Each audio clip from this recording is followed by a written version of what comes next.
দীর্ঘ ১২ বছর পর আবারও টাঙ্গাইলে আম্পায়ারদের রিফ্রেশার্স কোর্স হচ্ছে।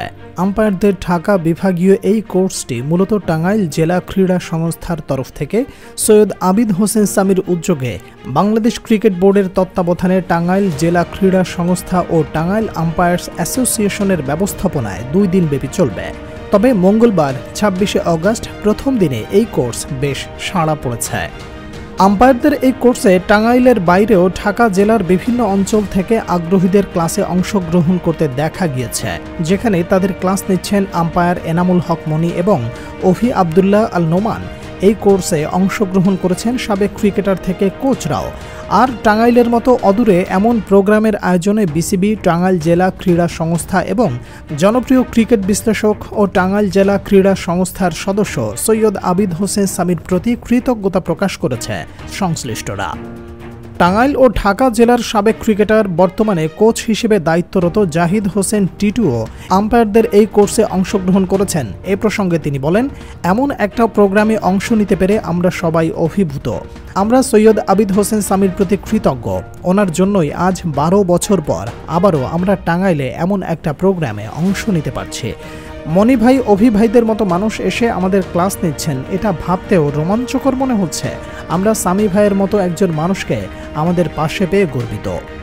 জাহিদ হোসেন টিটু জানান, টাঙ্গাইলের মতো এমন একটা জায়গায় এমন প্রোগ্রাম যে এভাবে ঘটা করে হবে, এটা কখনো আমরা ভাবতেও পারিনি। সামি ভাই আসলে যেভাবে এই প্রোগ্রামের পেছনে শ্রম দিয়েছে, এর ফলে অভি ভাই, মনি ভাইরা যেভাবে আমাদের ক্লাস নিয়েছে, প্রথম দিনের এই অভিজ্ঞতায় অন্তত এখন ওয়ানডে ম্যাচ পরিচালনা করতে পারবো। আর 2 দিনের এই কোর্স শেষে যা আরও বড় পরিসরে কাজে দেবে। এই সাবেক ক্রিকেটার ও কোচ বলেন, এমন প্রোগ্রাম নিয়মিত না হওয়ার ফলে আমাদের মধ্যে সে প্র্যাকটিসটা নেই। ক্রিকেটে প্রতিনিয়ত নতুন সব নিয়ম আসছে, অথচ আমরা এসব জানার সুযোগ পাইনি। সৈয়দ আবিদ হোসেন সামি টাঙ্গাইল জেলা ক্রীড়া সংস্থার দায়িত্বে আসার পর নিয়মিত যেভাবে দারুণ সব উদ্যোগ নিচ্ছেন, তাতে আমরা নতুন করে স্বপ্ন দেখছি। এই আম্পায়ার কোর্সের মাধ্যমে আমরা এখন ভবিষ্যতে ঢাকা লিগের ম্যাচ থেকে আরও বড় পরিসরে ম্যাচ পরিচালনা করতে পারব, এমনটাই আশা করছি। জাহিদ হোসেন টিটু এই প্রোগ্রামের গুরুত্ব সম্পর্কে বলেন, একটা ম্যাচে যদি আম্পায়ারেরই সঠিক জ্ঞান না থাকে, সেক্ষেত্রে ম্যাচ পরিচালনাও তো সম্ভব নয়। সামি ভাই আমাদের এই সুযোগটাই করে দিয়েছে। আমাদের অ্যাডহক কমিটি থেকে বিসিবি, সামি ভাই এবং এই আয়োজনের সংশ্লিষ্ট সবার কাছে এই কারণে কৃতজ্ঞতা প্রকাশ করছি। বাবা, এত এনার্জি কই পাও? এই পাওয়ার চুমুকে অ্যাকশন। এছাড়া একই দিনে টাঙ্গাইলের ১১৯টি ইউনিয়ন থেকে বাছাইকৃত ক্রিকেটারদের নিয়ে স্কিল ক্যাম্প হচ্ছে, যা থেকে ভবিষ্যতে জাতীয় পর্যায়ে অনেক ক্রিকেটার উঠে আসবে, সেটাই আশা করছেন সংশ্লিষ্টরা। সবশেষে জাহিদ হোসেন টিটু জানান, টাঙ্গাইল জেলা ক্রীড়া সংস্থায় সৈয়দ আবিদ হোসেন সামি সদস্য হওয়ার পর থেকে জেলা স্টেডিয়াম থেকে ক্রীড়া সংশ্লিষ্ট কার্যক্রমেও ব্যাপক উন্নতি হচ্ছে। নিয়মিত ক্রিকেটার বাছাই, পেসার হান্ট হচ্ছে, ক্রিকেট কেন্দ্রিক নানা উন্নয়নমূলক কাজ হচ্ছে। সামি ভাইয়ের নিকট তাই আমাদের একটাই চাওয়া, এমন প্রোগ্রাম যাতে নিয়মিত হয়। ওনার কাছে আমরা এই আবদার করছি, কারণ জানি তিনি আমাদের পাশে দাঁড়াবেন।